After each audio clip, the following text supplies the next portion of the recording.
Bismillahirrahmanirrahim. Assalamualaikum warahmatullahi wabarakatuh. Alhamdulillah. Alhamdulillahilladzi arsala rasulahu bil huda wa dinil haqq liyudhhirahu 'alad dini kullihi walau karihal musyrikun. Asyhadu an la ilaha illallah wahdahu la syarikalah wa asyhadu anna Muhammadan abduhu wa rasuluh. Allahumma salli ala Muhammad abdika wa nabiyyika al-ummi wa ala alihi wa sahbihi wa sallam. Amma ba'du. Alhamdulillahirabbil alamin. Kita panjatkan puja dan puji syukur kehadirat Allah Subhanahu wa taala, karena berkat nikmat-Nya lah kita bisa berjumpa kembali dalam video penjelasan tentang mata kuliah kita, ya, Pancasila, mengenai modul kedua, ya, yang berjudul Pancasila dan Sejarahnya. Insyaallah video kita kali ini kita akan menjelaskan modul kedua, ya, secara ringkas. Jadi para mahasiswa yang saya banggakan, kalian bisa melihat lebih detail, yang lebih lengkap, ya, di modul yang telah dibagikan, ya. Baik, kita mulai.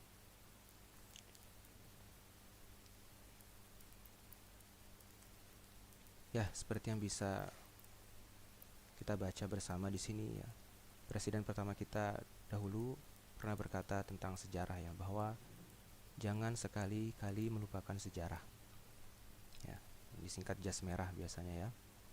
Jangan sekali-kali melupakan sejarah.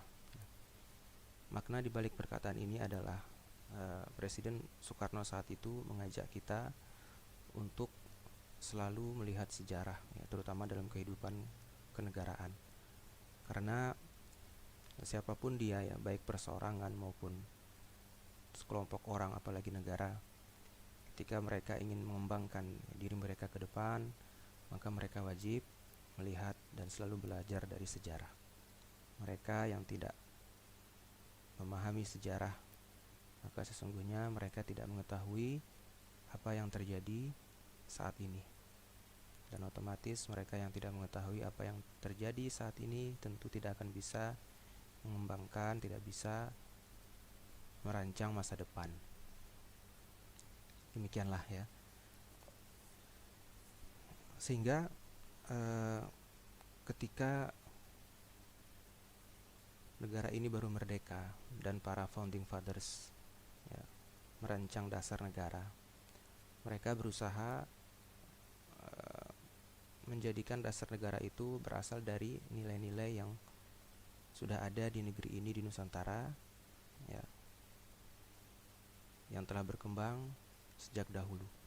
Nah, inilah yang sebenarnya yang akan kita pelajari pada modul ini, bagaimana Pancasila itu bisa lahir, ya. Latar belakang sejarah apa yang melatar belakangi Pancasila tersebut, ya. Tentu Pancasila tidak lahir begitu saja.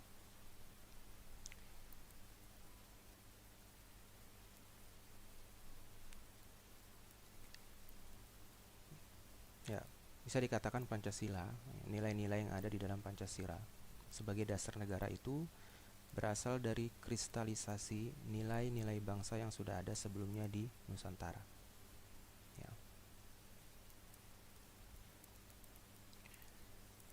Awal sejarah lahirnya Pancasila, ya, bisa kita katakan berawal pada rapat pertama BPUPK, ya, Badan Penyelidik Usaha-Usaha Persiapan Kemerdekaan, ya, pada tanggal 29 Mei tahun 1945, ya. Rapat kali itu rapat membahas tentang dasar negara.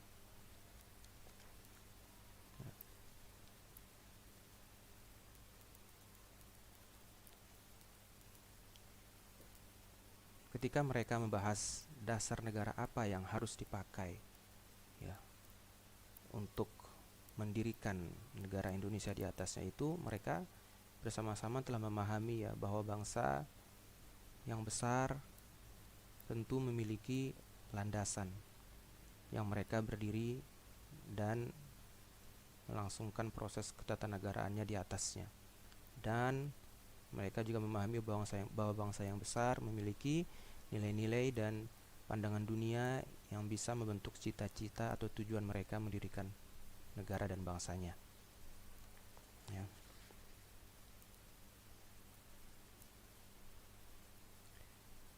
Jadi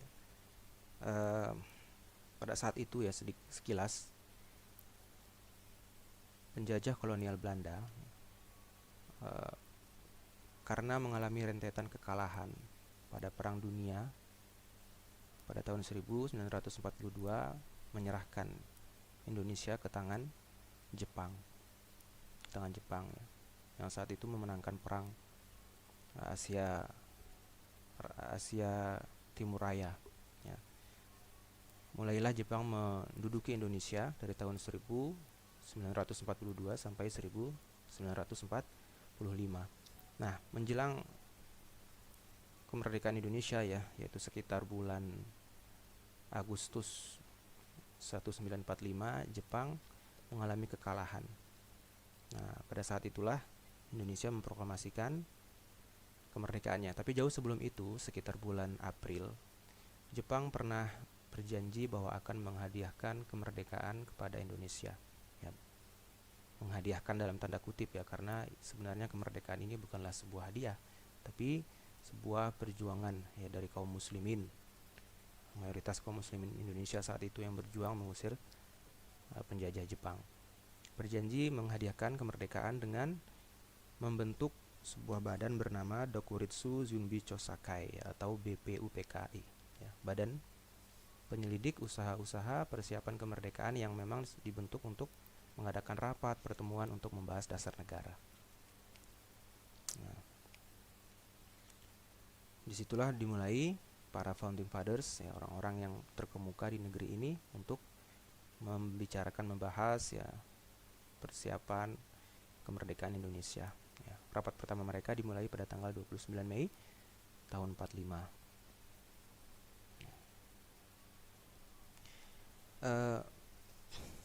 Bangsa Indonesia saat itu ya merupakan mayoritasnya adalah kaum muslimin, dan ini tidak bisa dibantah ya. Tidak bisa dibantah, dan kaum muslimin saat itu menjadi mayoritas yang memang menerima begitu banyak pendatang dari luar, karena memang posisi geografis Indonesia saat itu adalah memungkinkan untuk menjadi silang atau pusat dari persilangan perdagangan dunia saat itu, sehingga kaum muslimin Indonesia sudah terbiasa menerima budaya dan nilai-nilai dari luar, tentu dengan filter dan saringan mereka sendiri sebagai kaum muslimin saat itu, sehingga mereka sudah terbiasa.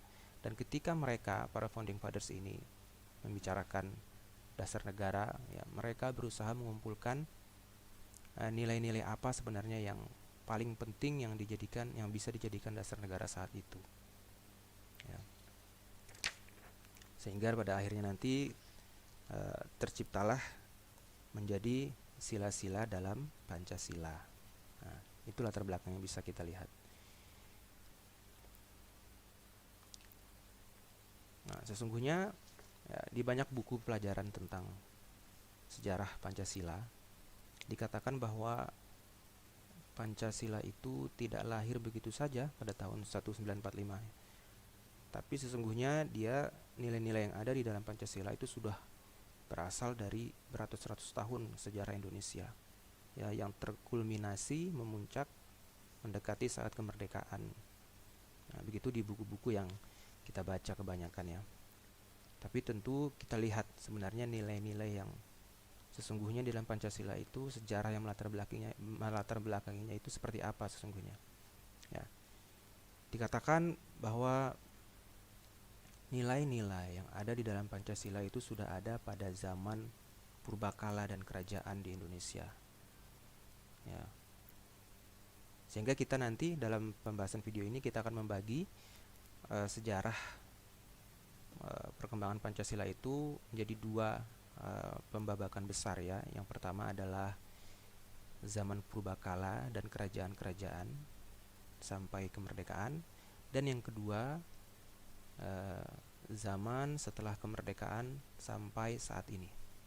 Nah, yang pertama zaman purbakala sampai kerajaan, ini kita bagi menjadi beberapa pembabakan atau periodisasi, ya, yaitu zaman prasejarah, zaman kerajaan Hindu-Buddha, zaman masa kerajaan Islam, dan zaman pergerakan nasional.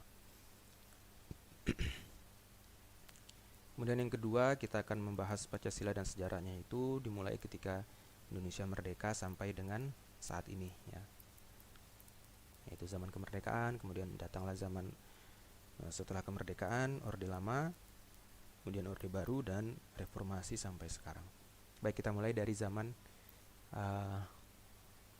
prasejarah, ya, atau sebelum abad keempat Masehi.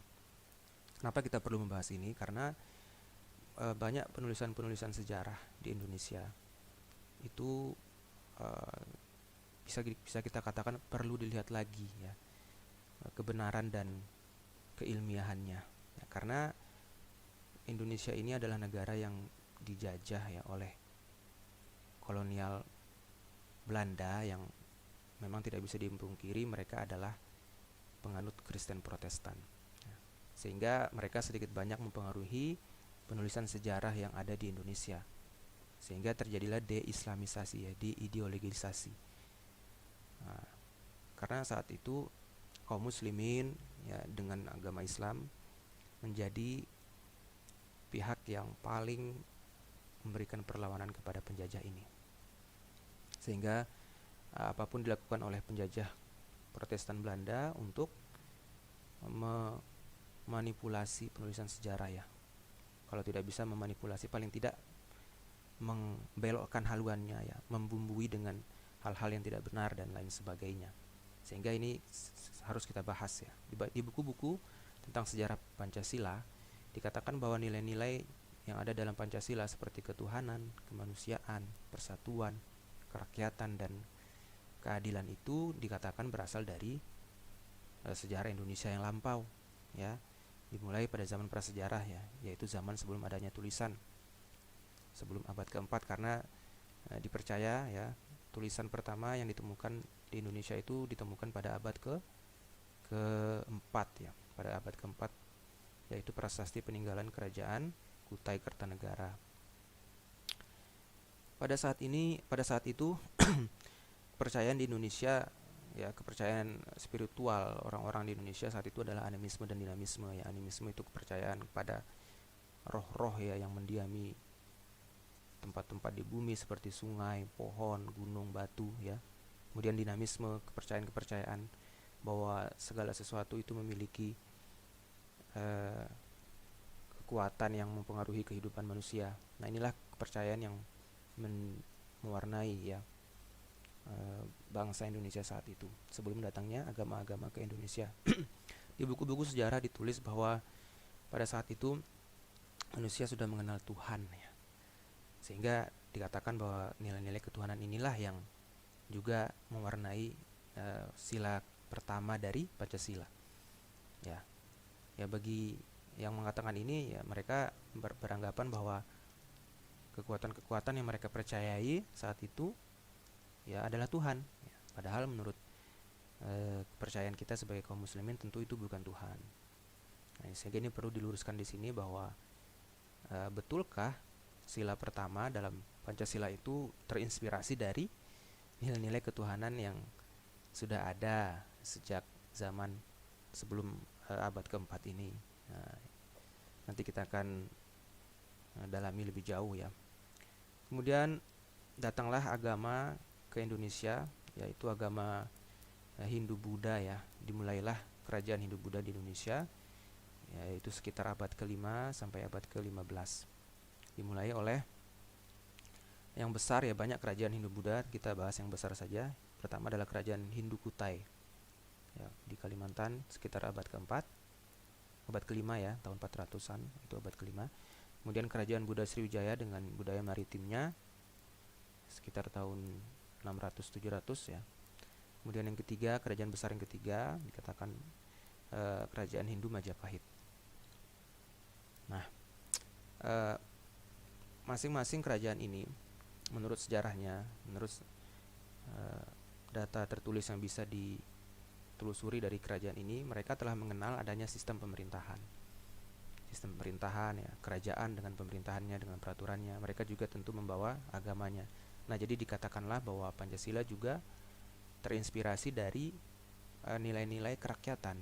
Nah, nilai-nilai persatuan dan nilai-nilai ketuhanan yang ada di dalam kerajaan-kerajaan ini.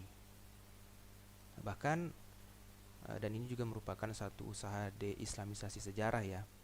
Bahkan dikatakan bahwa Majapahit dulu merupakan kerajaan yang besar. Kerajaan yang menguasai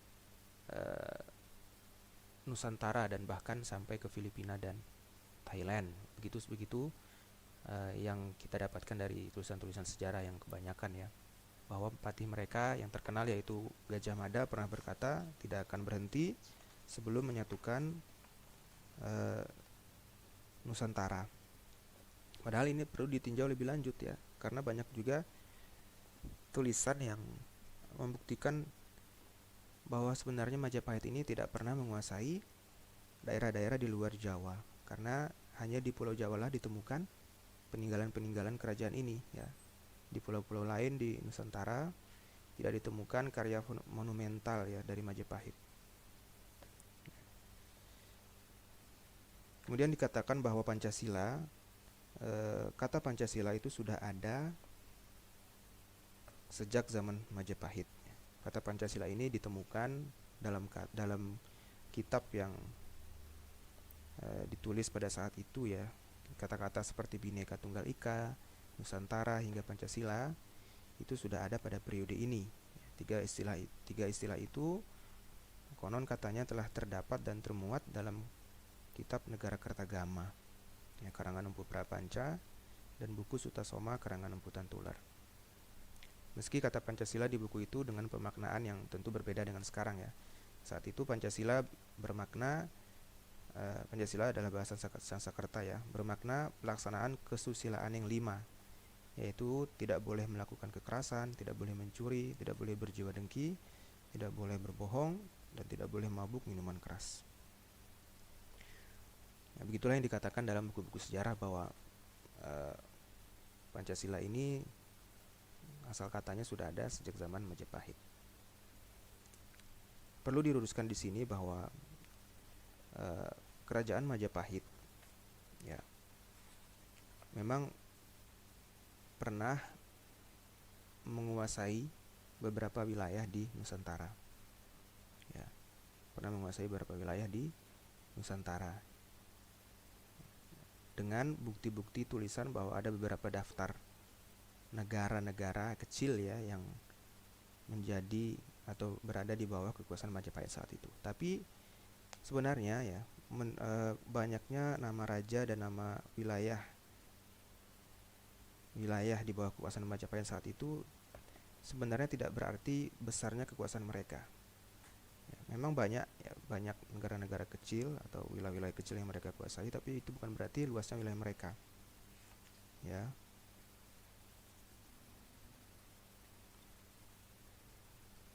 Dan memang juga kenapa kerajaan Majapahit begitu dikemukakan dalam diorama sejarah Indonesia, sejarah Nusantara, karena seperti yang telah dikatakan tadi, ada usaha-usaha untuk melakukan usaha deislamisasi sejarah, jadi menghilangkan peran-peran Islam dalam sejarah Indonesia. Kita ketahui bahwa Indonesia beratus-ratus tahun berada di dalam penjajahan kolonial Protestan saat itu ya, Belanda. Tentu mereka berperan besar dalam mengubah tulisan sejarah. Dan memang juga secara logika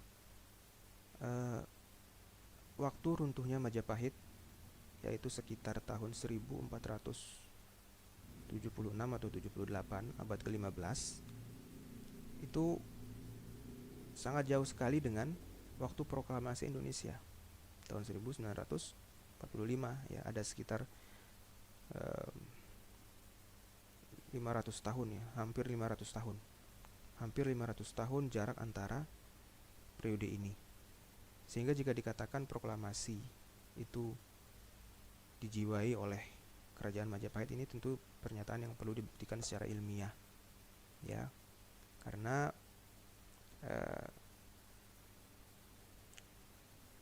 kerajaan Majapahit, ya, waktu berkuasanya kerajaan Majapahit tidak pernah bersinggungan langsung dengan penjajah imperialisme Protestan Belanda. Ya, Majapahit runtuh sebelum tahun 1500, sedangkan Belanda itu masuk ke Indonesia sebelum tahun 1700. Tahun 1000 sebelum, ya jauh sekali. Jadi secara logis juga ya tidak masuk akal jika dikatakan bahwa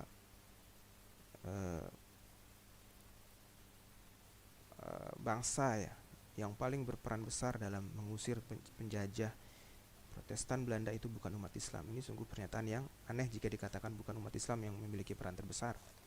Karena setelah runtuhnya kerajaan Majapahit, ya, maka kerajaan Islam yang berkuasa saat itu. Ada juga yang perlu diluruskan bahwa dikatakan akhir dari zaman kerajaan Hindu-Buddha ini adalah akhir dari kerajaan Hindu Majapahit, yang dikatakan runtuh karena mendapat serangan kaum muslimin, ya, mendapat serangan masyarakat Islam saat itu. Ini tentu tidak benar, karena yang benar adalah runtuhnya Majapahit terjadi karena perang saudara di antara mereka. Dan banyak bukti-bukti sejarah tertulis bahwa pedagang yang masuk dari Arab, ya, dari Timur Tengah dan dari Cina saat itu yang telah beragama Islam lebih dulu dari kita, masuk ke Nusantara itu dengan berdakwah, berdagang.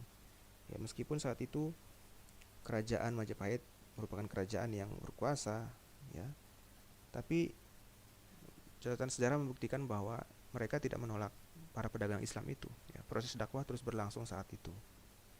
Ya, demikian. Jadi tidak bisa dibuktikan bahwa Majapahit ini lebih atau sangat menginspirasi dari kemerdekaan Indonesia dan nilai-nilai yang ada di dalam Pancasila. Ini akan menjadi lebih jelas nanti ketika kita akan membahas poin-poin berikutnya, ya. Kemudian tibalah masa kerajaan Islam, ya. Nah, dalam buku-buku sejarah dikatakan bahwa Islam mulai masuk tahun 1100 Masehi ketika berdirinya kerajaan Samudra Pasai. Nah, tentu ini juga tidak benar. Tidak benar, minimal dilihat dari dua sisi. Yang pertama, telah ditemukan makam yang bertuliskan dengan tulisan hijaiyah, ya. Sedangkan tulisan hijaiyah itu tentu bukan tulisan abjad asli Nusantara.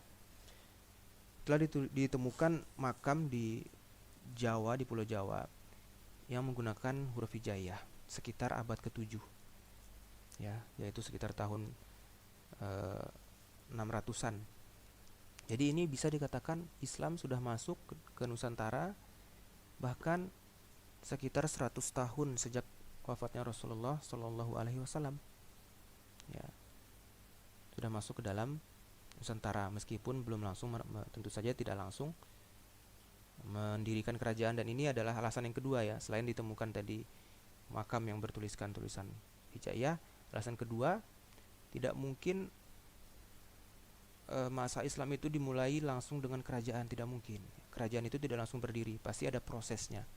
Ada proses masyarakat dahulu yang berpindah agama dari Hindu, ya, Buddha, kemudian memeluk agama Islam. Nah, sehingga tidak benar jika dikatakan Islam itu baru masuk tahun 1100. Ya, Islam itu telah masuk di Nusantara sekitar tahun 700. Kemudian mereka melakukan asimilasi, ya, kulturasi dengan masyarakat dan agama setempat, ya, sehingga berhasil mewarnai dan mengubah agama mayoritas rakyat Nusantara saat itu menjadi Muslim. Dan mulailah kerajaan-kerajaan dengan sendirinya, ya, karena ketika masyarakat itu berkumpul membentuk sebuah komunitas, maka berdirilah sebuah negara meskipun mereka tidak menamakan diri negara, yang dalam konteks saat itu membangun kerajaan, ya, tahun 1100. Ya, mulailah kerajaan pertama yang tercatat sejarah adalah Samudra Pasai. Kemudian muncullah kerajaan-kerajaan yang lain. Nah, Islam masuk ke Nusantara sejak abad ke-7.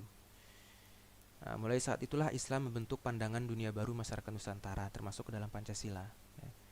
Mulai saat itulah ajaran Islam mulai mewarnai nilai-nilai yang ada di masyarakat. Sehingga nilai-nilai itu yang akhirnya membentuk pandangan dunia masyarakat Nusantara saat itu. Ya. Dan tidak bisa dipungkiri bahwa Islam juga mewarnai semangat nasionalisme bangsa Indonesia melawan penjajah Protestan Belanda, ya, yang mulai masuk Indonesia abad ke-17, ya. Kemudian mendapatkan perlawanan dari kerajaan-kerajaan di Nusantara yang hampir semuanya adalah kerajaan-kerajaan Islam. Ya, hal ini kelak tercermin di dalam sila-sila Pancasila yang akan kita bahas nanti, ya. Kemudian kita masuk ke zaman pergerakan nasional sekitar tahun 1900 sampai 1945. Ya,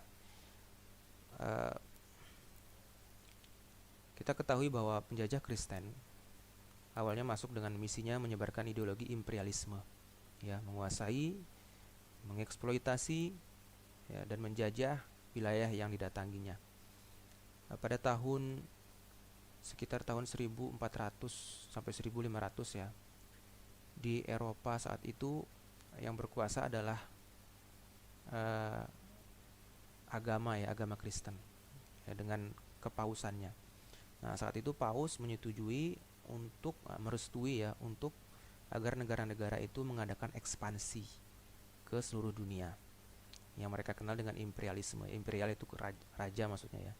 Imperial itu kerajaan. Artinya mereka memiliki paham memperlebar kerajaannya dengan membawa misi menyebarluaskan agama Kristen. Ya. Dari sudut pandang mereka tentu ini adalah misi suci, ya, misi menyelamatkan manusia, menyelamatkan domba-domba gitu, ya, istilah mereka, menyelamatkan manusia. Tapi kemudian, ya, seperti itu yang terjadi, ya, mereka menguasai, mengeksploitasi, menjajah, ya, membuat daerah jajahannya menderita dan lain sebagainya. Nah, ya, yang saat itu melakukan perjalanan laut, ya, mulai menjadi pionir perjalanan laut adalah kerajaan Katolik Portugal, kerajaan Katolik Portugal. Mereka mencari wilayah yang bernama India, ya, mencari India. Begitu juga kerajaan Protestan Spanyol, ya, mereka mencari kerajaan Katolik Spanyol, mereka mencari India juga. Nah, kerajaan Katolik Portugal mencari India ke arah barat, ya, sehingga mereka mendarat di Amerika yang mereka namakan dengan Indian waktu itu. Mereka pikir itu adalah India, ya, maksudnya daerah Nusantara yang memiliki banyak rempah-rempah yang memang mereka butuhkan. Mereka kira daratan Amerika itu adalah India, ya. Maka mereka namakan Indian, padahal itu adalah daratan Amerika. Begitu juga Spanyol. Spanyol mengadakan ekspansi laut maritim ke daerah timur, ya, melalui jalur selatan, ya, Tanjung Harapan di Afrika Selatan, kemudian Madagaskar, kemudian Samudra Hindia, kemudian mendarat di India. Nah, di India yang kita kenal negara India sekarang, Asia Tengah Selatan itu, nah, mereka menamakan itu India. Padahal mereka sesungguhnya belum mencapai Hindia yang sesungguhnya, ya, yaitu Indonesia belum. Sehingga di situ juga ada yang mengatakan itu sejarah kenapa mereka menamakan itu India. Kemudian Katolik di Eropa saat itu berhasil dikalahkan oleh Protestan, maka yang muncul sebagai imperial baru saat itu adalah Protestan Inggris dan Belanda, ya, yang kita tahu bersama-sama mereka melakukan ekspansi penjajahan berikutnya. Nah, mereka mengeksploitasi, mengadakan politik-politik yang betul-betul merugikan kerajaan-kerajaan Islam saat itu di Indonesia, bahkan membuat rakyat menderita dengan misalnya dengan politik tanam paksa yang hampir berlangsung selama 80 tahun, ya, sekitar pertengahan abad 19 sampai tahun awal abad 20. Ya, sekitar 80 tahun Indonesia berada di bawah politik tanam paksa yang mereka katakan sebagai tanam merdeka. Ya, artinya mereka menamai itu sebagai tanam merdeka, padahal petani muslim saat itu betul-betul mereka kuras tenaganya, mereka mengadakan politik emigrasi. Jadi petani-petani dipindahkan ke daerah lain untuk bekerja di pertanian di daerah lain tersebut agar mereka kehilangan kekuatan di daerah mereka masing-masing. Sehingga saat itu para ulama dengan rakyat begitu jauh, ya, mereka menjauhkan rakyat dengan ulamanya dengan politik tanam paksa ini. Mereka mengadakan politik emigrasi, ya, sehingga mereka di daerah rantauan tidak memiliki basis kekuatan politik untuk melawan Belanda. Itu salah satunya politik mereka, ya. Kemudian mereka juga mengembangkan politik adu domba, ya, divide and rule. Mereka membagi-bagi daerah-daerah di Nusantara ini. Mereka sangat mendukung adanya banyak kerajaan-kerajaan. Ketika banyak kerajaan-kerajaan seperti itu, mereka tidak bisa bersatu, kekuatan mereka lemah, maka penjajah kolonial ini bisa dengan mudah merule, ya, menguasai. Sehingga ini juga yang menjadi salah satu faktor lamanya pendudukan Belanda di Indonesia. Meskipun ada perlawanan-perlawanan kecil dari kerajaan Islam, tapi tidak pernah tuntas karena belum bersatu. Namun perlawanan-perlawanan ini paling tidak membuahkan hasil. Ya, perlawanan-perlawanan ulama, santri, rakyat, kaum muslimin di berbagai daerah di Indonesia itu membuahkan hasil. Akhirnya Belanda mulai menurunkan atau mengubah strategi penjajahan mereka, ya. Mereka mengurangi perlawanan secara frontal. Mereka membuat politik yang namanya politik etis, ya, yaitu politik yang memberikan hak atau kesempatan kepada pribumi untuk sekolah. Meskipun dalam politik ini juga ada diskriminasi, ada strategi juga, ya, untuk melanjutkan penjajahan, ya, yaitu kesempatan ini hanya diberikan kepada anak-anak bangsawan saja. Ya, anak-anak bangsawan dimasukkan sekolah bersama dengan anak-anak penjajah, ya, anak-anak Belanda di sekolah-sekolah yang memiliki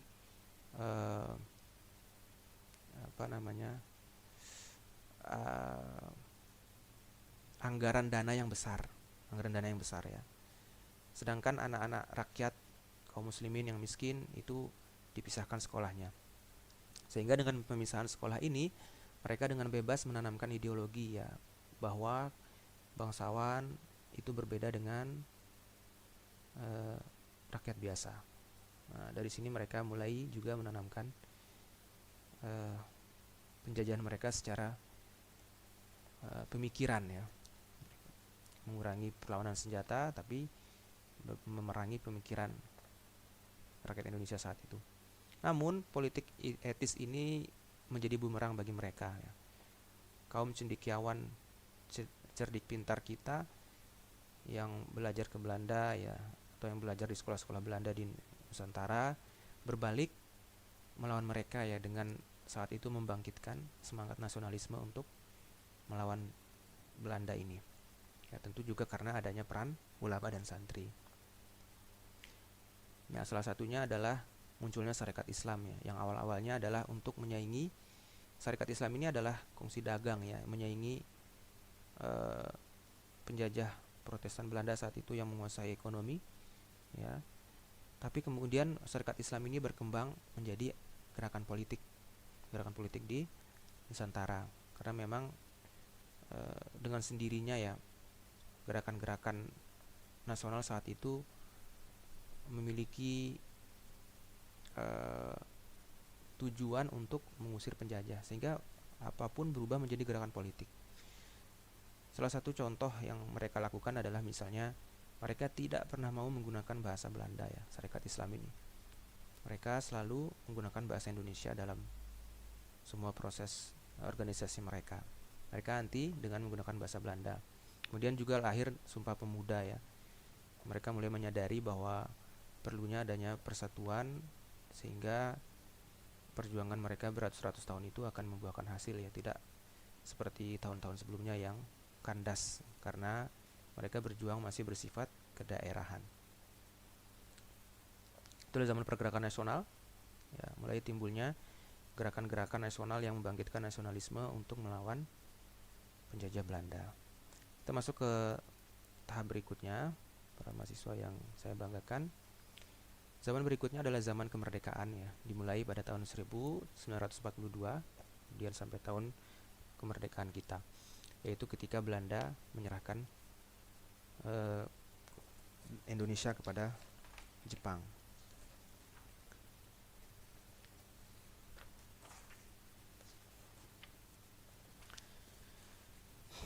Ya.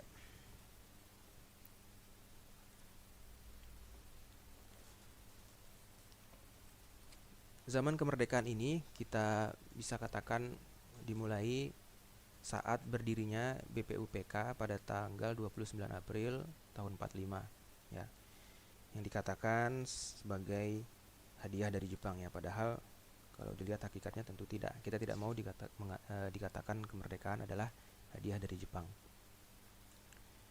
Nah, pada tanggal ini BPUPK berdiri ya. Jadi BPUPK ini didirikan untuk mempersiapkan usaha-usaha apa yang harus dilakukan untuk mempersiapkan dan menyambut kemerdekaan. Nah, sehingga pada tanggal tersebut berdirilah BPUPK dengan ketuanya Rajiman Weddiodiningrat, ya, seorang nasionalis ya. Kemudian pada tanggal 29 Mei ya sampai 1 Juni mereka mengadakan rapat pertama ya, sidang pertama. Pada sidang ini Rajiman meminta kepada anggota BPUPK untuk berpikir ya, atau memberikan usul terhadap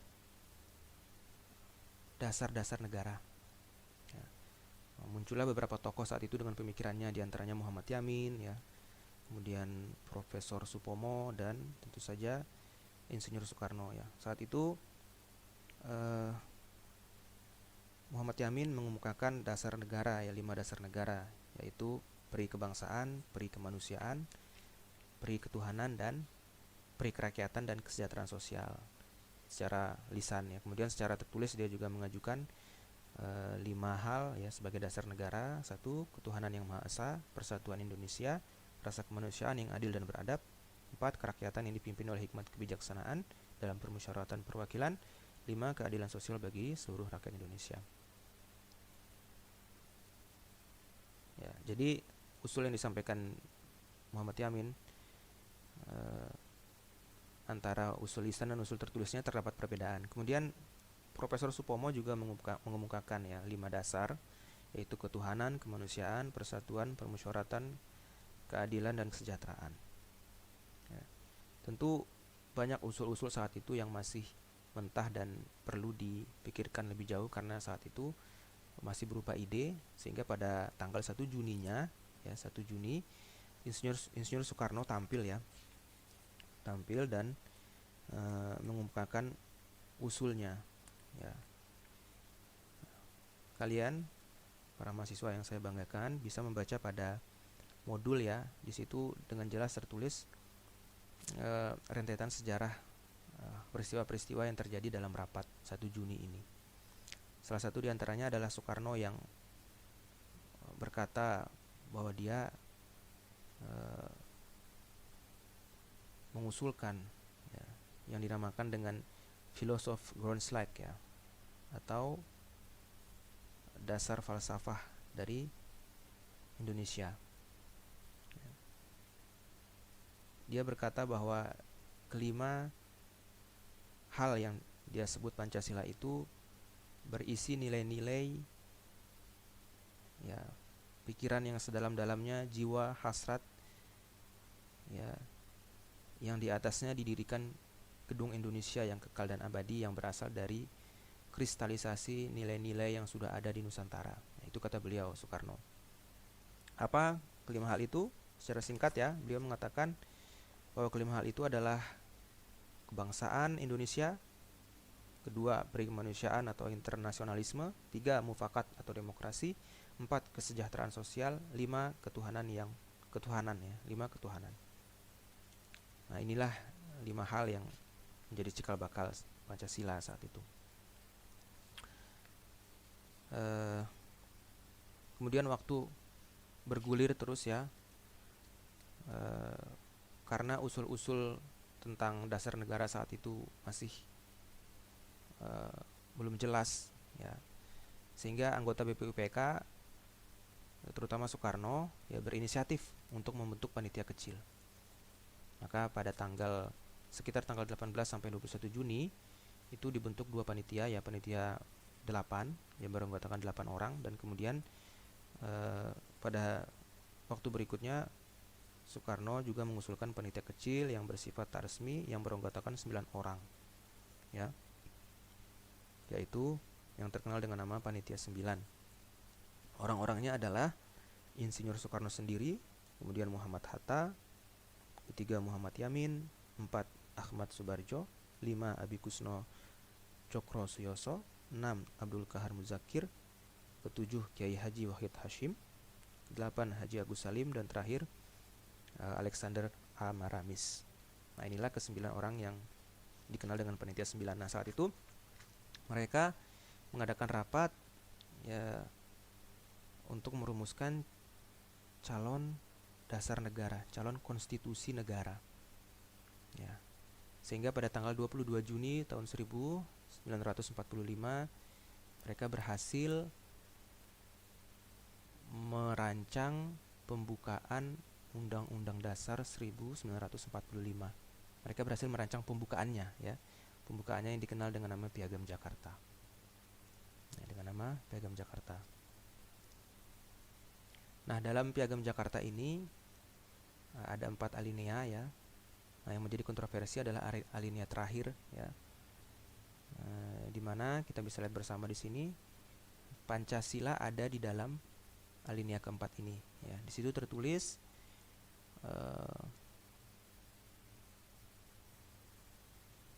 maka disusunlah kemerdekaan kebangsaan Indonesia itu dalam suatu susunan negara Republik Indonesia yang berkedaulatan rakyat dengan berdasarkan kepada. Nah, kata dengan berdasarkan kepada inilah yang menjadi syahid, yang menjadi bukti atau dalil petunjuk bahwa negara ini berdiri di atas dasar ini. Inilah dasar negara yang kita kenal dengan nama Pancasila kemudian ya. Dengan berdasar kepada ya, ketuhanan dengan kewajiban menjalankan syariat Islam bagi pemeluk-pemeluknya menurut dasar kemanusiaan yang adil dan beradab, persatuan Indonesia dan kerakyatan yang dipimpin oleh hikmat kebijaksanaan dan permusyawaratan perwakilan, serta dengan mewujudkan suatu keadilan sosial bagi seluruh rakyat Indonesia. Mereka sepakat atas dirancangnya pembukaan konstitusi negara kita, yaitu Undang-Undang Dasar 1945 ya. Kemudian pada tanggal 10 Juli Soekarno juga membacakan ini ya. Pada tanggal 11 sampai 16 Juli terjadi beberapa rangkaian rapat BPUPK. Nah, disinilah banyak terjadi tarik ulur ya antara pihak Islam dan pihak nasionalis dan pihak lain dari agama-agama lain, perwakilan agama lain di Nusantara. Ya, misalnya pada tanggal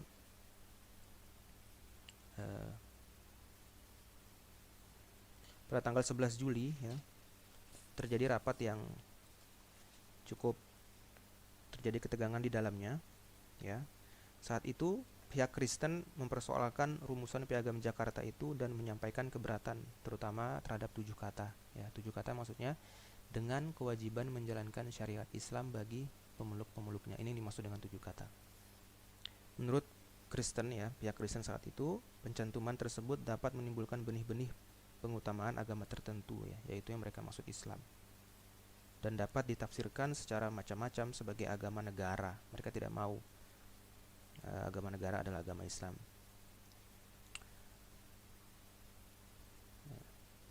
Salah satu pihak Kristen ya, yaitu Latuhar Hari dari Maluku, menggugat rumusan Piagam Jakarta. Memang Latuh Hari tidak secara tegas menyampaikan aspirasi Kristen, ya, tetapi menyoal jika syariat Islam diwajibkan bagi pemeluknya, jika syariat Islam diwajibkan bagi kaum muslimin, maka mereka harus meninggalkan hukum yang sudah diterapkan selama ini seperti di Minangkabau dan Maluku. Itu kata Latuh Hari. Ya. Ia mencontohkan hak pewarisan tanah di Maluku. Ya, jika syariat Islam diterapkan, maka anak non-Islam tidak mendapatkan warisan. Ya. Padahal tidak seperti itu, ya. Tentu syariat Islam berlaku untuk kaum muslimin. Menurutnya kalimat semacam itu dapat membawa kekacauan yang bukan kecil terhadap adat istiadat. Tapi hal ini dibantah oleh Haji Agus Salim yang saat itu menjadi panitia 9, ya. Haji Agus Salim yang asal Minangkabau berkata bahwa pernyataan tersebut tidak berdasar, ya. Haji Agus Salim menegaskan wajib bagi umat Islam menjalankan syariat biarpun tidak ada Indonesia merdeka, biarpun tidak ada hukum dasar Indonesia. Itu adalah satu hak umat Islam yang dipegangnya.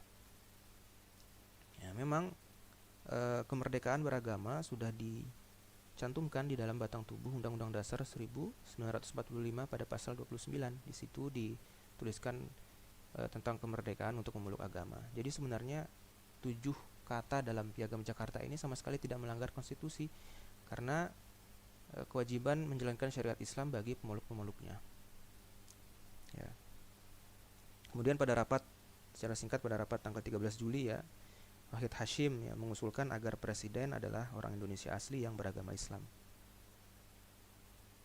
Begitu juga draft pasal 29 diubah dengan ungkapan agama negara ialah agama Islam, dengan menjamin kemerdekaan orang-orang yang beragama lain.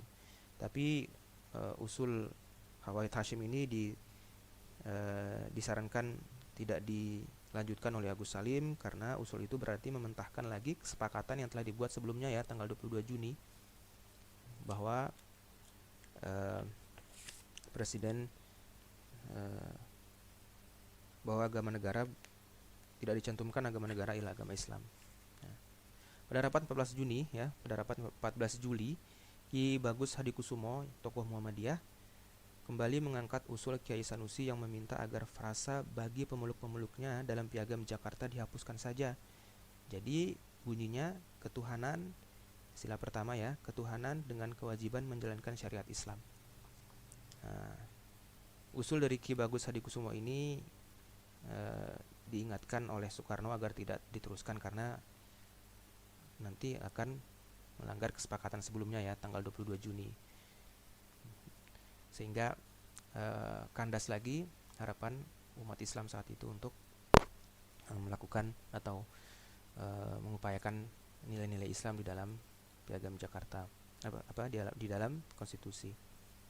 Pada rapat besar tanggal 15 Juli, ya, Prof. Supomo menyampaikan pidato cukup panjang yang diantaranya menegaskan perlunya semua menghormati kesepakatan yang telah dicapai dengan susah payah tersebut pada tanggal 22 Juni.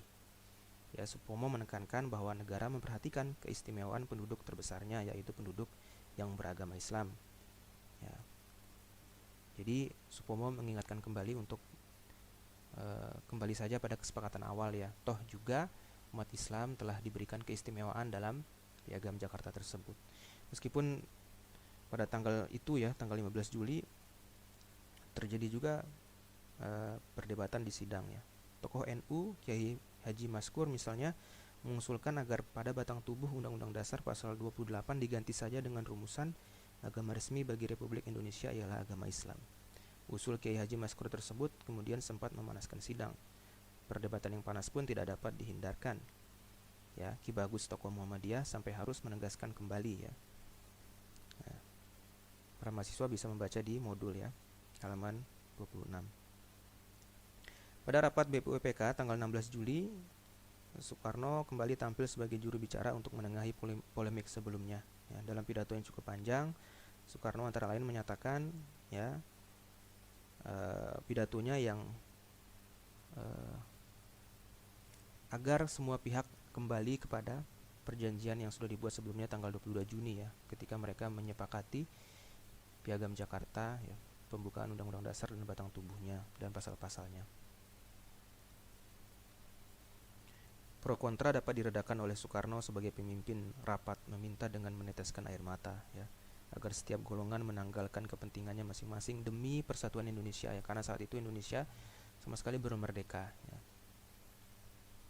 Akhirnya usaha Soekarno berbuah hasil.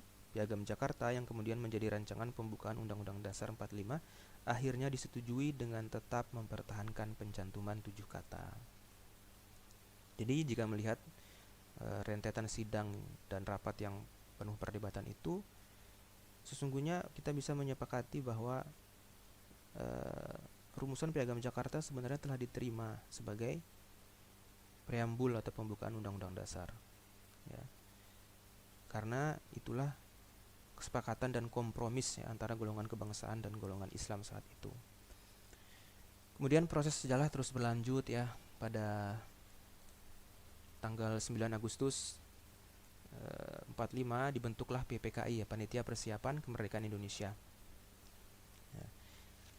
Dibentuklah PPKI sebagai panitia menyambut kemerdekaan. Pada tanggal 15 Agustus ya, Jepang menyerah tanpa syarat kepada sekutu ya, 2 hari sebelum proklamasi, sehingga saat itu Indonesia kosong dari kekuasaan. Kesempatan kosongnya Jepang ini dimanfaatkan oleh para founding fathers saat itu untuk memproklamasikan kemerdekaan Indonesia ya, pada tanggal 17 Agustus. Mereka membacakan teks proklamasi ya, bahwa mereka merdeka, dan mulai saat itu para duta bangsa mulai mengunjungi beberapa negara di luar negeri untuk mencari dukungan yang mendapatkan pengakuan kemerdekaan Indonesia. Nah, sehari setelah proklamasi kemerdekaan, yaitu pada tanggal 18 Agustus, terjadilah peristiwa bersejarah ya, yaitu peristiwa penghapusan 7 kata ya, dan pengesahan Undang-Undang Dasar 45. Ya, pada tanggal ini juga dilantik Soekarno sebagai presiden dan Muhammad Hatta sebagai wakil presiden. Jadi pada tanggal 17 Agustus 1945 ya, pada sore hari setelah proklamasi, Muhammad Hatta mengungkapkan bahwa pihak Kristen ya, yang datang dari Indonesia bagian timur ya, dan beberapa kalangan mengultimatum ya, jika 7 kata dalam Piagam Jakarta tidak dihapus, mereka akan mengancam keluar dari Negara Kesatuan Republik Indonesia ya. Karena desakan tersebut, Hatta akhirnya menemui perwakilan golongan Islam dan mempersuasi untuk menyetujui penanggalan 7 kata ya. Di antara tokoh yang ditemui dan dibujuk Hatta adalah Ki Bagus Hadikusumo dan Tuku Muhammad Hasan. Adapun Kiai Haji Wahid Hasim tidak dapat ditemui karena beliau saat itu pulang ke Jawa Timur. Hatta berusaha meyakinkan tokoh-tokoh Islam demi persatuan dan kesatuan bangsa. Akhirnya sebagian dari para tokoh Islam pun karena kecintaannya kepada kemerdekaan dan persatuan yang diperjuangkan selama ratusan tahun, dan kemerdekaannya belum berusia 24 jam, mereka mau menerima tekanan-tekanan kaum minoritas tersebut. Akhirnya ya, singkat cerita, demi mempertahankan kemerdekaan Indonesia yang saat itu baru berumur beberapa jam saja, dan besoknya Undang-Undang Dasar harus disahkan segera, mereka menerima dengan tentu dengan kesedihan yang mendalam ya, dihapuskan 7 kata itu. Padahal 7 kata ini sama sekali tidak mengganggu hak konstitusi kaum non-muslim ya, kaum agama lain, tidak sama sekali ya, karena dengan kewajiban menjalankan syariat Islam bagi pemeluk-pemeluknya ini khusus untuk kaum muslimin di Indonesia. Itulah sejarah yang terjadi ya. Kita lanjutkan ya. Sehingga pembukaan Undang-Undang Dasar 1945 yang kita kenal hari ini, itulah yang disetujui pada tanggal 18 Agustus ya, yaitu Piagam Jakarta yang telah dihilangkan 7 katanya dan dia ganti dengan Yang Maha Esa. Nah, terkait dengan kata Yang Maha Esa ini ya, ketuhanan Yang Maha Esa, ini pun sebenarnya perlu ditinjau apa yang dimaksud dengan Tuhan Yang Maha Esa ya, karena saat itu para tokoh muslim yang keberatan ditanggalkannya 7 kata pada akhirnya mau menerima kata ketuhanan yang telah dihapus itu jika ditambahkan kata yang Maha Esa. Jadi ketuhanan dengan kewajiban menjalankan syariat Islam bagi pemeluk-pemeluknya ini ditanggalkan 7 katanya sehingga menjadi ketuhanan saja. Itu seperti milik usul Soekarno pada tanggal 1 Juni ya, tanpa hanya kata ketuhanan. Tapi mereka tidak menyetujuinya dan mereka menyetujui jika ditambahkan yang Maha Esa. Nah, ini perlu ditinjau sejarahnya. Kenapa para tokoh Islam menyetujui? Ternyata nanti kita lihat bahwa kata yang Maha Esa itu hanya bisa dipahami dengan konsepsi ajaran tauhid dalam Islam. Nah, nanti kelak insya Allah ada tiba waktunya kita membahasnya.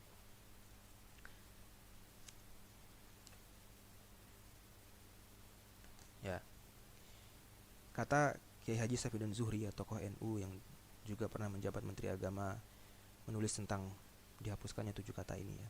Dihapuskannya 7 kata-kata dalam Piagam Jakarta itu boleh dibilang tidak diributkan oleh umat Islam demi memelihara persatuan dan demi ketahanan perjuangan dalam revolusi bangsa Indonesia. Untuk menjaga kekompakan seluruh potensi nasional mempertahankan proklamasi 17 Agustus 45 yang baru berusia 1 hari. Apakah ini bukan suatu toleransi terbesar dari umat Islam Indonesia? Jika pada tanggal 18 Agustus ya, ini pada tanggal 18 Agustus,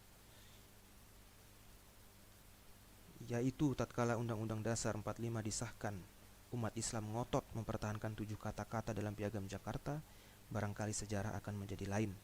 Tetapi segalanya telah terjadi, umat Islam hanya mengharapkan prospek-prospek di masa depan. Semoga segalanya akan menjadi hikmah.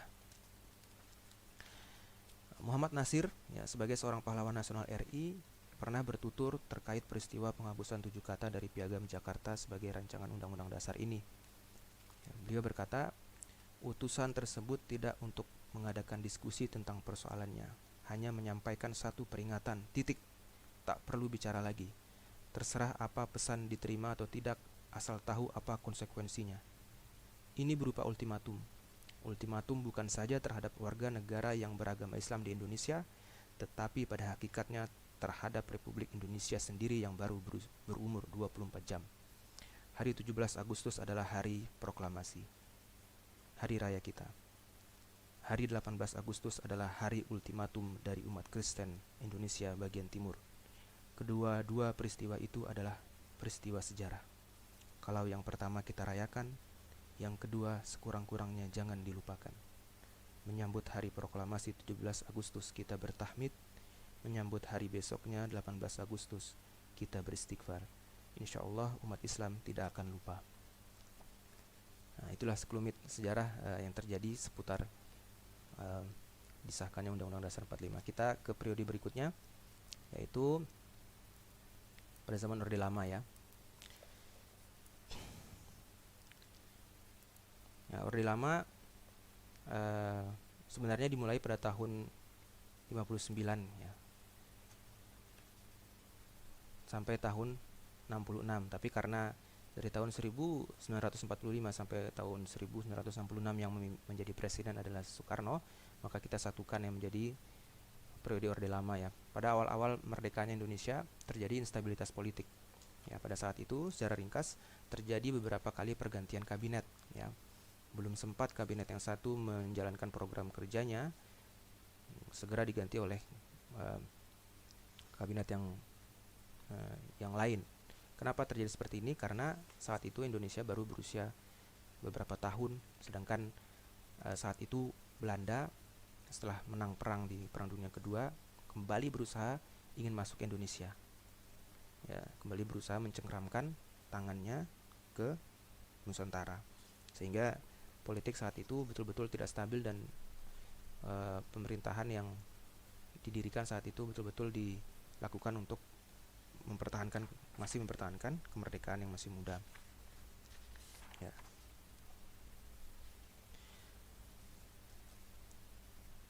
Ya, sehingga pada saat sekitar tahun 1949 sampai tahun 1959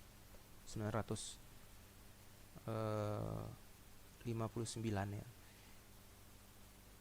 Indonesia memasuki masa-masa di mana mereka ingin membuat satu penyempurnaan terhadap Undang-Undang Dasar, Undang-Undang Dasar, sehingga mereka saat itu mendirikan suatu Konstituante ya, yaitu badan yang memang dibentuk untuk menyusun undang-undang dasar. Tapi karena dalam Konstituante itu dilakukan upaya-upaya meninjau kembali ya oleh tokoh-tokoh Islam ya, meninjau kembali 7 kata yang ada dalam Piagam Jakarta sebelumnya. Nah, tentu perjuangan saat itu tidak mulus ya, terjadi beberapa kali sidang konstituante dan tidak pernah membuahkan hasil. Undang-undang dasar sementara tidak pernah tercipta dengan memuaskan, sehingga secara singkat Presiden Soekarno saat itu tidak puas dan membubarkan konstituante ya, dengan mengeluarkan dekret Presiden 5 Juli 1959. Isi dekretnya adalah pembubaran konstituante, kemudian mengatakan bahwa Undang-Undang Dasar 45 berlaku kembali dan membentuk Majelis Permusyawaratan Rakyat Sementara. Perlu dicatat bahwa dalam dekret Presiden ini Presiden Soekarno menyatakan bahwa kami berkeyakinan Piagam Jakarta tertanggal 22 Juni 1945 menjiwai dan merupakan suatu rangkaian kesatuan dengan konstitusi tersebut. Jadi dalam dekret Presiden ini Piagam Jakarta mendapatkan dasar yuridisnya kembali ya, bahwa Piagam Jakarta merupakan jiwa yang menjiwai Undang-Undang Dasar dan menjadi bagian yang tidak terpisahkan dari Undang-Undang Dasar tersebut ya. Nah, lebih jauh bisa dilihat oleh para mahasiswa ya teman-teman sekalian di modul halaman 32, halaman 33 ya.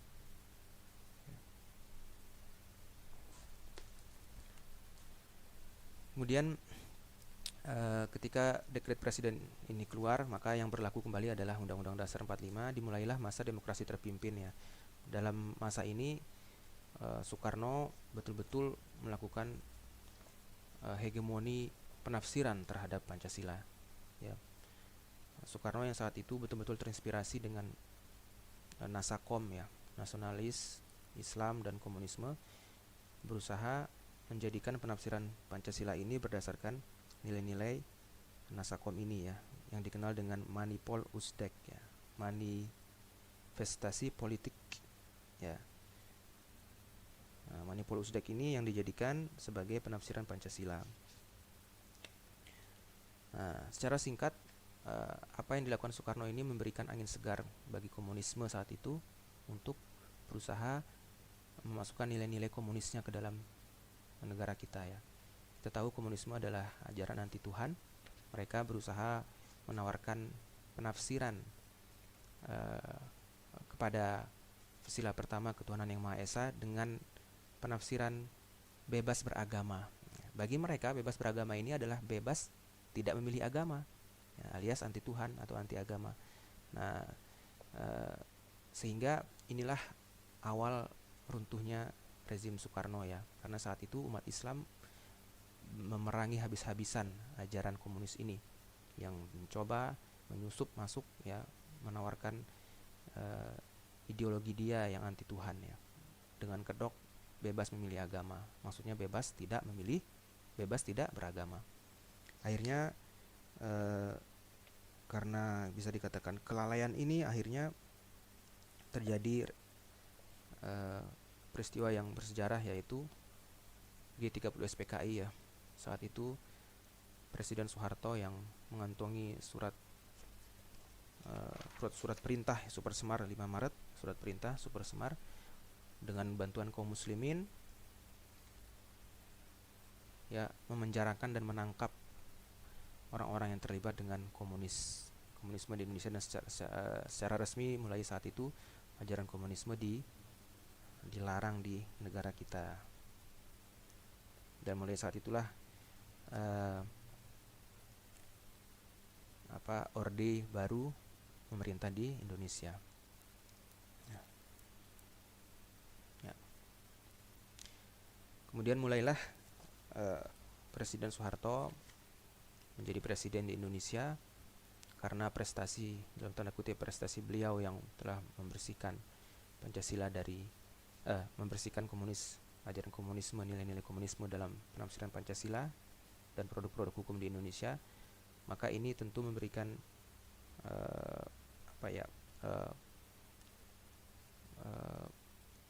peristiwa ini memberikan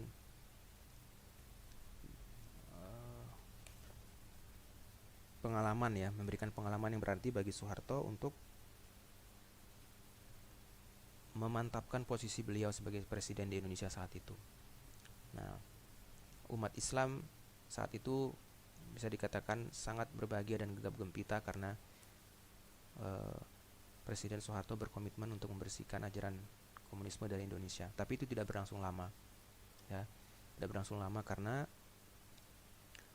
semangat sekularisasi Pancasila berkembang, ya, penafsiran sekuler dari Pancasila ini mulai berkembang, ya. Kemudian pluralisme berimbas menjadi deideologisasi Islam. Jadi penafsiran Pancasila saat itu mulai mengarah ke nilai-nilai pluralisme, ya, dalam rangka rezim Orde Baru saat itu melemahkan politik, ya, dari kaum muslimin, sehingga diadakanlah deideologisasi, ya, atau mementahkan nilai-nilai Islam yang ada di politik di Indonesia, ya.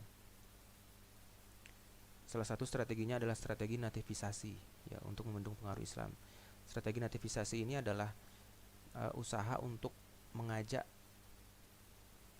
rakyat kembali ke nilai-nilai natif, nilai-nilai pribumi asli, ya. Natif itu pribumi asli. Diajaklah ditulislah buku-buku sejarah, ya, narasi-narasi sejarah bahwa Indonesia ini dahulunya adalah kerajaan Hindu dan Buddha, ya, bahwa kebudayaan asli di Indonesia adalah nilai-nilai Nusantara yang demikian dan demikian. Misalnya saat itu mulailah digalakkan penggunaan bahasa Sanskerta, ya. Padahal dalam Sumpah Pemuda mereka meyakini bahwa bahasa Nusantara adalah bahasa Indonesia, tapi mereka sama sekali tidak bangga dengan bahasa Indonesia, malah yang dikembangkan adalah bahasa Sanskerta, ya. Sehingga saat itu istilah-istilah jargon-jargon, ya, istilah-istilah bahasa Sanskerta begitu sering digunakan di mana-mana di berbagai bidang, ya, di dunia politik, budaya, pendidikan. Penggunaan bahasa Sanskerta saat itu begitu ramai, ya. Kemudian untuk memantapkan penafsiran Pancasilanya ini didirikanlah BP7, ya, dengan keputusan Presiden nomor 10 tahun 76, ya. BP7 ini kepanjangan dari Badan Pembinaan Pendidikan Pelaksanaan Penghayatan dan Pengamalan Pancasila. Tujuannya adalah membentuk persepsi yang sama. Jadi BP7 ini mengadakan penataran, ya, seminar, sosialisasi untuk membentuk persepsi yang sama, serasi, selaras, dan seimbang mengenai demokrasi Pancasila sebagai prasyarat utama terwujudnya persatuan dan kesatuan nasional. Saat itu juga tahun 78 muncul Eka Prasetya Pancakarsa, yaitu pedoman penghayatan dan pengamalan Pancasila. Jadi dalam menghayati dan mengamalkan Pancasila itu ada metode dan cara tafsirannya, dan ini diatur oleh pemerintah melalui TAP MPR tahun 78, ya. Sehingga saat itu Pancasila menjadi asas tunggal, ya, yaitu semua organisasi politik, organisasi masyarakat maupun organisasi keagamaan hanya boleh berasas satu, yaitu Pancasila. Ya, selain itu haram. Ya.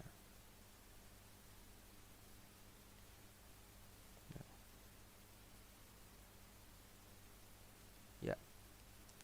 Sejak diberlakukannya Pancasila sebagai asas tunggal, praktis organisasi baik politik, keagamaan maupun masyarakat, ya, rela maupun tidak rela akhirnya menerima asas tunggal ini, ya. Organisasi oposisi pemerintah menjadi tiarap.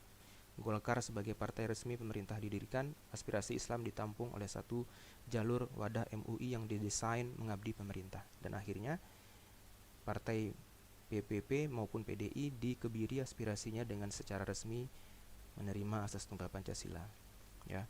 Wajah Orde Baru lambat laun semakin menampilkan sikap otoriternya, ya. Kenapa di sini ada gambar tangan besi, ya? Pancasila sebagai dasar negara ditafsir secara tunggal dan dijadikan alat untuk menopang kekuasaan Soeharto.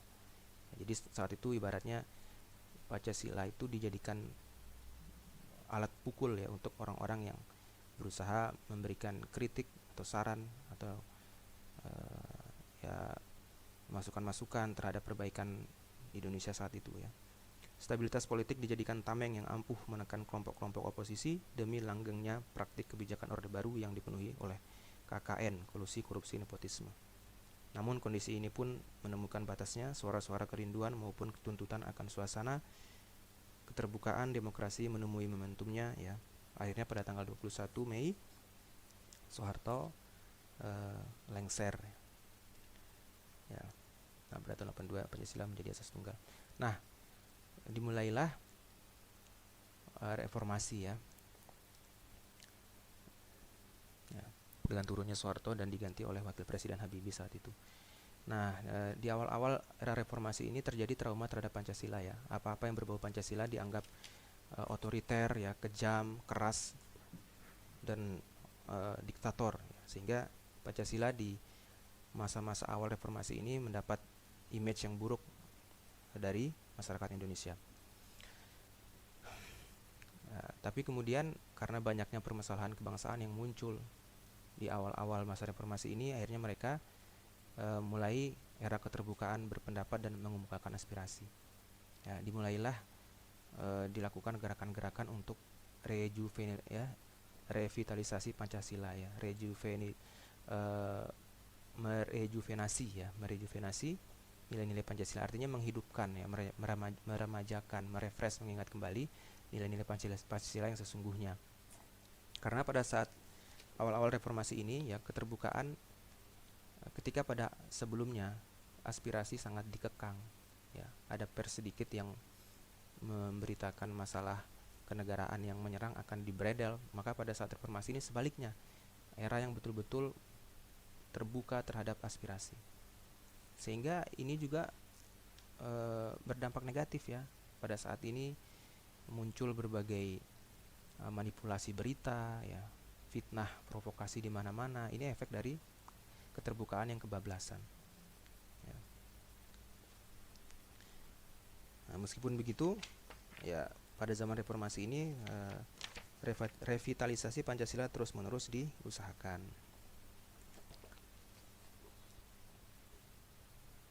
Ya.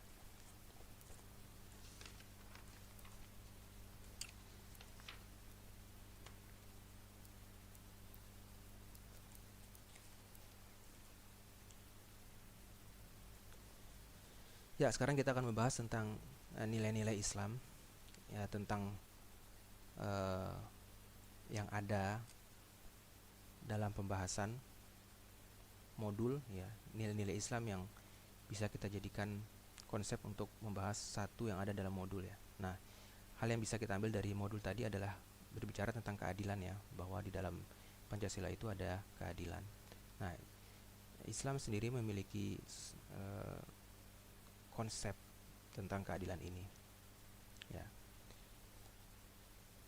Allah Subhanahu wa taala berfirman ya, ya ayyuhalladzina amanu kunu qawwamina lillahi syuhada bil qist wa la yajrimannakum syana'anu qaumi ala alla ta'dilu i'dilu huwa aqrabu littaqwa wattaqullaha innallaha khabirum bima ta'malun. Ayat 8 dari surah Al-Maidah ya. Hai orang-orang yang beriman, hendaklah kamu jadi orang-orang yang selalu menegakkan kebenaran karena Allah, menjadi saksi dengan adil, dan janganlah sekali-kali kebencianmu terhadap sesuatu kaum mendorong kamu untuk berlaku tidak adil. Berlaku adillah, karena adil itu lebih dekat kepada takwa, dan bertakwalah kepada Allah, sesungguhnya Allah Maha mengetahui apa yang kamu kerjakan. Ya, Syekh Abu Bakar Al-Jazairi hafizahullah mengatakan ketika menafsirkan ayat ya ayyuhalladzina amanu kunu qawwamina lillahi syuhada'a bil qist, artinya Allah memerintahkan untuk menegakkan keadilan dalam hal hukum dan persaksian. Nah, di sini menunjukkan bahwa Allah memerintahkan untuk menegakkan keadilan dalam segala hal ya. Karena maksud dalam hal hukum ini adalah dalam hal peraturan-peraturan ya. Sedangkan ketika kita hidup kita tidak lepas dari peraturan. Dan menegakkan keadilan dalam persaksian, dalam hal lisan. Jika dikatakan menegakkan keadilan dalam hal hukum adalah menegakkan keadilan dalam amaliyah zohir, amaliyah jasad kita, maka kita juga harus menegakkan keadilan dalam persaksian, dalam amaliyah lisan kita. Kemudian Syekh Abdurrahman bin Nasir As-Sa'di rahimahullah mengatakan, setiap kali engkau bersemangat menegakkan keadilan dan bersungguh-sungguh untuk menerapkannya, maka hal itu akan membuat engkau semakin dekat kepada ketakwaan hati. Sehingga semakin seseorang menyempurnakan keadilannya, maka dia dalam waktu yang sama juga menyempurnakan ketakwaannya. Nah, kata Syekh dalam Taisir Karimur Rahman ya, fi tafsir Kalamil Mannan ya, halaman 224. Nah, sungguhnya dari sini kita bisa lihat Islam memerintahkan juga tentang keadilan. Inilah yang sama dengan konsep Pancasila ya, bahwa Islam juga memerintahkan tentang keadilan. Keadilan dalam Islam ya. Nah, keadilan bisa didefinisikan sebagai hakikat keadilan adalah menunaikan hak kepada setiap pemiliknya atau menundukkan setiap pemilik kedudukan pada tempat yang semestinya. Jadi keadilan itu berkaitan dengan hak dan kedudukan ya, memberikan hak pada tempatnya atau mendudukkan sesuatu pada tempatnya. Keadilan ini dari sudut pandang Islam ya bisa kita pahami dengan berbagai sudut pandang ya. Kita bisa melihat keadilan itu dengan melihat lawan dari keadilan, yaitu kezaliman ya. Ya, kezaliman berarti lawannya, berarti tidak menunaikan hak kepada setiap pemiliknya atau tidak mendudukkan setiap pemilik kedudukan pada tempat yang semestinya. Itulah makna dari kezaliman. Syekh Muhammad bin Shalih Al-Utsaimin membagi kezaliman menjadi 3 ya. Yang pertama adalah syirik kepada Allah. Kenapa syirik kepada Allah ini menjadi kezaliman? Karena ketika seorang hamba mensyirikkan Allah, maka dia tidak menempatkan Allah pada kedudukan yang semestinya. Dia tidak memberikan hak Allah ya. Nanti kita lihat apa hak Allah. Sehingga syirik kepada Allah ini adalah salah satu macam kezaliman, bahkan kezaliman yang paling besar, karena menempatkan sesuatu pada tempatnya, sedangkan sesuatu itu Allah itu adalah Allah ya Rabbul Alamin. Tidak ada yang lebih besar dari Allah, maka syirik ini adalah kezaliman yang paling besar. Kemudian kezaliman terhadap diri sendiri dan kezaliman terhadap selain dirinya ya. Beliau katakan dalam Ad-Dawa, kezaliman terhadap selain dirinya maksudnya bisa kepada lingkungannya, kepada binatang dan lain sebagainya. Kemudian sehingga dari melihat kezaliman terbesar adalah syirik kepada Allah, maka keadilan tertinggi adalah sebaliknya, yaitu mentauhidkan Allah. Sehingga konsep keadilan dalam Islam adalah keadilan tertingginya adalah mentauhidkan Allah ya. Karena dalam mentauhidkan Allah kita memberikan hak kepada zat yang maha besar ya, yaitu potongan hadis dari Rasulullah SAW kepada Mu'adz bin Jabal ya, hadis yang masyhur ketika Mu'adz membonceng Rasulullah SAW ya,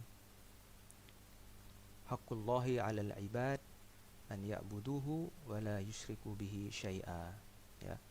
Jadi hak Allah kepada seorang hamba adalah hamba tersebut hanya beribadah kepadanya saja ya, dan tidak menyekutukannya dengan apapun. Nah, itulah hak Allah. Sehingga dari sini kita bisa menemukan ya, perbedaan apa yang terdapat dalam konsep Islam tentang keadilan ya. Kita mendiskusikan konsepnya, yaitu keadilan tertinggi dalam Islam adalah mentauhidkan Allah Subhanahu wa taala. Ya.